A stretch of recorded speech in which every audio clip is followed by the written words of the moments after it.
Good morning everyone. അപ്പോൾ എഴുന്നേറ്റു, ഫ്രഷായി, പ്രാർത്ഥന കേട്ടു, കൃപാസൻ്റെ പാഠം കേട്ടു, പ്രാർത്ഥന കേട്ടു, സാധാ പ്രാർത്ഥന കേട്ടു, ബൈബിൾ വായിച്ചില്ല, ബൈബിൾ വായിക്കണം, മീൽ വൺ എടുക്കണം. ഇന്ന് ക്ലാസ്സില്ല. പിന്നെ ജിമ്മിൻ്റെ കാര്യം എന്തുകൊണ്ടാണ് നിർത്തിയത് ഞാൻ പറഞ്ഞു. നിർത്തിയതല്ല, ഇപ്പം പോസ് ആയത് എന്തുകൊണ്ടാണ് ഞാൻ പറഞ്ഞു. കണ്ടില്ലെങ്കിൽ ആ വീഡിയോ പോയി കയറുക. പിന്നെ എന്താ പറയുക, അങ്ങനെയൊക്കെ പോകുന്നു. ഇനി മീൽ വൺ എടുക്കണം, പ്രോട്ടീൻ നോട്ട്സ് ആൻഡ് പെനാണ്. പിന്നെ അത്രമാത്രമേ ഉള്ളൂ, വേറെ പ്രത്യേകമില്ല വേറെ. അപ്പം മീൽ വൺ എടുക്കാം. അപ്പോൾ ഗൈസ്, മീൽ വൺ കഴിഞ്ഞു. അത് കഴിഞ്ഞ് എനിക്ക് ഭയങ്കര ഇഷ്ടം ഈ മടക്കസാണ്. മടക്കസാന്ന് വെച്ചാൽ ഈ മൈദ വെച്ച ദോശ ഇങ്ങനെ ഉണ്ടാക്കും. അതിൻ്റെ മുകളിൽ മറ്റേ തേങ്ങ പഞ്ചസാര ഇടുന്നത്, പക്ഷേ എനിക്ക് ശർക്കരയാണ്. അപ്പം അത് അമ്മ ഉണ്ടാക്കുന്നുണ്ട്, അപ്പോൾ അത് കഴിക്കും. പിന്നെ മാക്സിമം ബ്ലാക്ക് ഉണ്ടായിരുന്നു, അരിപ്പം താഴ്ത്തു പോയി. അപ്പോൾ ഇതിപ്പോൾ ഞാൻ മാത്രമേ ഉള്ളൂ ഇവിടെ. അപ്പോൾ അങ്ങനെയാണ് കാര്യങ്ങൾ. അപ്പോൾ മീൽ ടു എടുക്കാം. നാളെ ക്ലാസ് ഉണ്ട്, നാളെ എറണാകുളത്ത് പോകണം.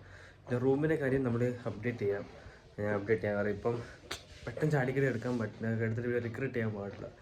എന്നാൽ ഞാൻ പോകുന്ന വഴി രണ്ടാമത്തെ റൂം അടിപൊളി റൂമാണ്, പക്ഷേ ഉള്ളിലോട്ടാണുള്ളൂ. അപ്പോൾ അടുത്ത കടകളും ഇല്ല, എനിക്ക് ബൈക്കും ഇല്ല. ചിലപ്പം ചേട്ടൻ ബൈക്ക് വളരെ ചാൻസ് കുറവാണ്, കിട്ടില്ല, ഒരു പ്രതീക്ഷയില്ല.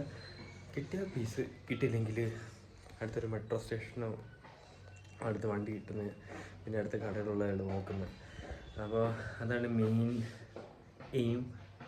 അപ്പോൾ കിട്ടും നോക്കാം. പാക്കലാം എന്താ അവസ്ഥയെന്ന് ദൈവം നമുക്ക് നിശ്ചയിച്ചിട്ടുണ്ട്. അപ്പം കാണാം. ഇനി വീടിൻ്റെ എടുക്കാം കേട്ടോ, എന്തെങ്കിലും മീറ്റോ അല്ലെങ്കിൽ ഇടയ്ക്കെല്ലാം എടുക്കാം. സോ ഗൈസ്, ഞാനിപ്പം പുറത്ത് പോവാം. മീൽ 2ഉം 3 അല്ല 2ഉം കഴിഞ്ഞു. പ്രോട്ടീൻ ഷേക്കും കുടിച്ചു. ഇതിപ്പോൾ ഞാൻ ഇതാണ് ഔട്ട്ഫിറ്റ്, നല്ല ലോഹ പോലെ ഉണ്ട്. അപ്പം എനിക്ക് ലൂസ് ഷർട്ട്സ് കൂടുതൽ ഇഷ്ടം. ഇപ്പോൾ സമയം 6:21. അപ്പം എന്ത് പറയാം, പ്രോട്ടീൻ നോട്ട്സ് എല്ലാം കഴിച്ചു, കുടിച്ചു, ഷേക്ക് അടിച്ച് കുടിച്ചു. അപ്പം വീട്ടിൽ നിന്ന് ബോറടിക്കുന്നു. എനിവേ പുറത്തു പോവാം. അപ്പം പുറത്തു പോവാം. അടുത്ത വേഗം എന്ന് പറഞ്ഞ സ്ഥലമുണ്ട്, ഒരു അടുത്തല്ല, പക്ഷേ കുറച്ച് ദൂരം ഉണ്ട്, റൈഡാണ്. അപ്പം വേഗത്തിൽ പോവുക, സമയമായിട്ട് ഇരിക്കുക, കുറച്ച് തിരിച്ചു പോവുക. അപ്പോൾ അതാണ് പ്ലാൻ. അപ്പോൾ പാക്കല. ഗൈസ്, സമയം 8:26. സെയിം ഡ്രസ്സ് ഇട്ടിട്ട് സെയിം ചുമ്മാ നിൽക്കുമല്ല കേട്ടോ. ഞാൻ പുറത്ത് പോയി പിന്നെ വീഡിയോസ് ഇങ്ങനെ ഷൂട്ട് ചെയ്യാൻ പറ്റിയില്ല, ബിക്കോസ് ഫ്രണ്ട്സ് ഉണ്ടായിരുന്നു. എൻ്റെ നാട്ടിലിപ്പം ഒരു ചെറിയൊരു പരിപാടി നടക്കുക, പുഷ്പമേള എന്ന് പറയും. അപ്പോൾ അതിപ്പോൾ നടന്നുകൊണ്ടിരിക്കുക. അപ്പം ഞാൻ പ്രത്യേകിച്ച് സ്പെഷ്യലായിട്ടൊന്നുമില്ല. ഇനി നാളെ എറണാകുളത്ത് പോകണം, ക്ലാസ് ഉണ്ട്, അങ്ങനെ. അപ്പം റൂമൊക്കെ മാറുന്നതിൻ്റെ ഒരു ഫിനാൻഷ്യലി ആയിട്ടും ചെറിയൊരു ബുദ്ധിമുട്ടൊക്കെ ഉണ്ട്. ഇനി let's make it work out. നോക്കാം എങ്ങനെ കാര്യങ്ങൾ ദൈവം നമുക്ക് വഴി വെച്ചിട്ടുണ്ട്. അപ്പം ഇൻഷാ അല്ലാഹ്. അപ്പോൾ അങ്ങനെയാണ്. എല്ലാവരും നല്ല ദിവസം വിചാരിക്കുന്നു. ഇന്നത്തെ വീഡിയോ അത്ര മാത്രമേ ഉള്ളൂ, വലിയ എനർജി ഇല്ല എനിക്കിന്ന്, എന്നോട് പോയി. അപ്പോൾ എല്ലാം നമ്മുടെ കാര്യം ദൈവം നിശ്ചയിച്ചിട്ടുണ്ട്, എല്ലാം സെറ്റാവും, എല്ലാവർക്കും റെഡിയാവും.